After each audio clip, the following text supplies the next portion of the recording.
My name is David Daniel Ball, and these are the headlines for Tuesday, the 26th of October 2010, and pictured here is Peter Maurice Arneson, a former governor of Queensland, and a Bible quote: "Speak to one another with psalms, hymns, and spiritual songs. Sing and make music in our heart to the Lord, always giving thanks to God the Father for everything, in the name of our Lord Jesus Christ." Ephesians 5:19-20. And in headlines from Fox, an aide to the Senate Majority Leader repeatedly lied to several federal agents and submitted false documents to Homeland Security to cover up her illegal 7-year marriage to Lebanese National Left, who was the subject of an Oklahoma terror investigation, FoxNews.com learns.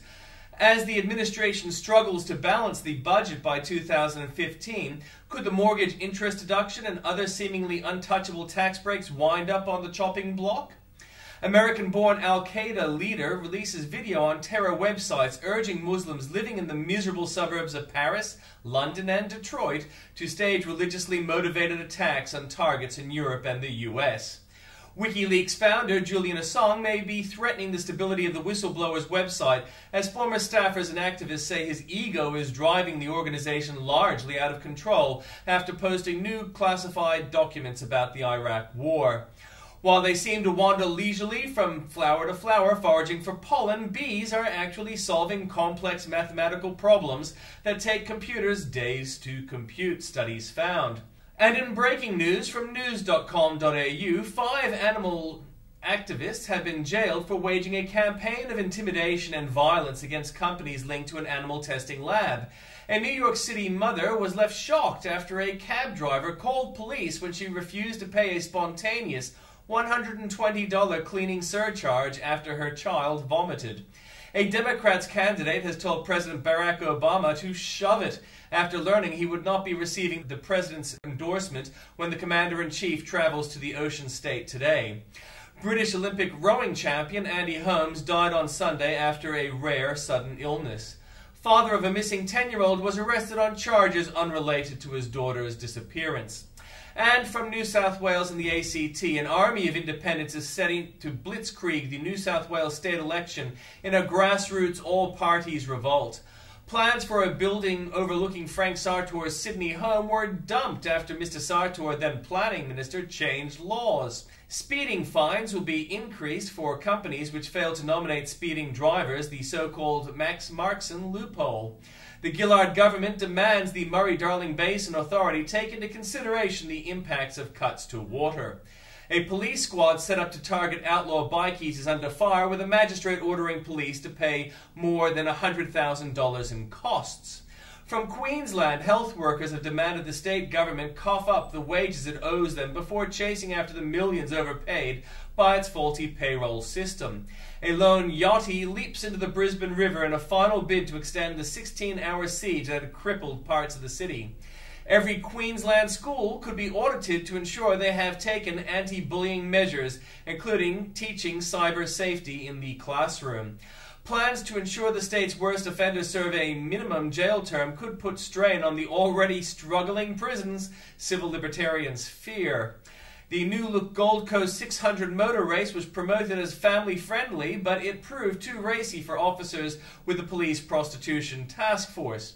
From Victoria, the man who killed toddler Daniel Valerio is not sorry for his crime and remains a threat, according to an inmate who served time with him. 6 children in state care are being sexually abused every week in Victoria. Authorities also lose track of 13 children in their protection every day. The history of Gallipoli has become mired in a row over the new national curriculum for years 11 and 12 students. 6 members of an organization that plotted to bomb the MCG have a total of 8.5 years knocked off their minimum jail terms. Nothing new from the Northern Territory. From South Australia, 27 documents relating to environmental contamination or explosions risk at Port Adelaide are being withheld. Half the state's graduating nurses will not get positions with South Australia Health next year, figures show. Water Minister Tony Burke has refused to back Murray-Darling Basin Authority Chairman Mike Taylor, inviting the authority to go back to the drawing board. Lucrative defence contracts in South Australia are at risk from the hung federal parliament, a new economic report warns. From Western Australia, the Barnett government has pledged $370 million for a seawater desalination plant to help low water supplies in the West Pilbara region. The significant drought in our southwest may be linked to increased snowfall in Antarctic over the past 30 years. And from Tasmania, a young man found dead in a Tasmanian youth detention centre apparently died of medical causes, authorities say. From the Journalist Corner, The Factor confronts NPR's president and CEO, taking her to task over Juan Williams' termination. It's a must-see interview. As they gear up for last week of campaigning, who's making the big strides in the polls? Brett gets insight and an analysis on the big races. Sean Hannity and Greta Van Susteren take you inside the hottest races, and don't miss insight from Senate candidate Linda McMahon. U.S. campaign for Burma. More for you there at the links. And in comments by Juan Williams, my thoughts on the NPR situation. From Tim Blair, can't throw, can't think. From Andrew Bolt, WikiLeaks all over the anti-war cause. The sooner we get there, the less chance we'll nod off. Searching Ayers Rock for the achievements. Just show us the $43 billion won't be wasted. Shoeless Idiot demonstrates the failures of the left. Bush turns on labor. How can green jobs make up for the loss of real ones? Do amateur terrorists deserve a softer sentence? China's work on emissions indeed makes ours seem puny. And more for you there at the links.